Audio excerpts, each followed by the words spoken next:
Alors, l'objectif de cette vidéo est éducatif, d'accord? C'est important de le dire. Je dois répondre à ce commentaire, mais pour cela, il faut qu'on aille en profondeur. Dans ce commentaire, le sens propre de la soumission, c'est de dire oui, oui à tout. C'est à Dieu qu'on doit se soumettre et nos parents. Bon, les parents, non. On ne doit pas se soumettre aux parents. Les parents ne sont pas des dieux. Et ils se trompent. Et des fois, il y a des parents qui sont très méchants. Il y a des parents qui font du mal aux enfants. Il y a des parents qui ne sont pas prêts pour avoir des enfants. On ne se soumet pas à des parents. Ça n'existe pas. On doit plutôt obéir à nos maris s'ils font et respectent leurs devoirs d'époux. Alors, là, je vais bloquer sur obéir à son mari. Pourquoi vous voulez obéir à vos maris?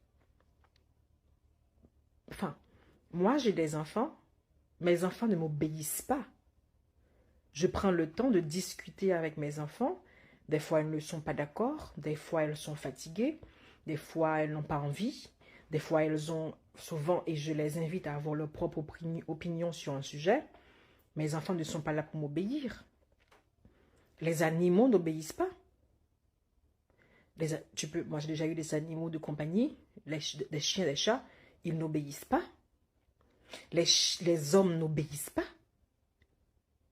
Parce que quand vous parlez d'obéissance, j'ai l'impression que c'est dans un seul sens.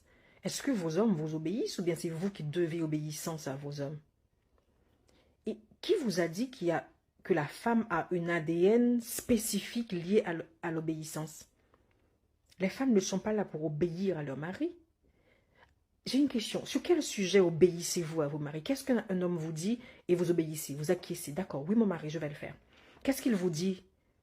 Enfin, quelle sagesse extraordinaire à un homme?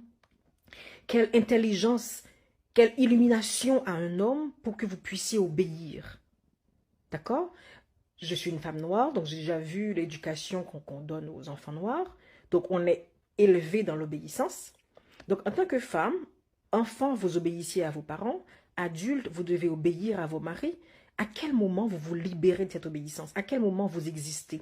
À quel moment vous dites « je suis, j'existe, j'ai une opinion, je ne suis pas là pour obéir, je suis une adulte ». À quel moment est-ce que vous êtes libre? Parce que les hommes comme vous sont nés pareils, d'une mère, d'une femme. Vous n'avez pas ce discours pour dire aux hommes d'obéir à leurs femmes. L'obéissance dans un couple, si on est, j'espère, un couple d'adultes consentants et non des couples bizarres d'enfants avec des hommes prédateurs ou des couples de femmes vulnérables et pauvres et illettrées avec des hommes extrêmement riches et puissants.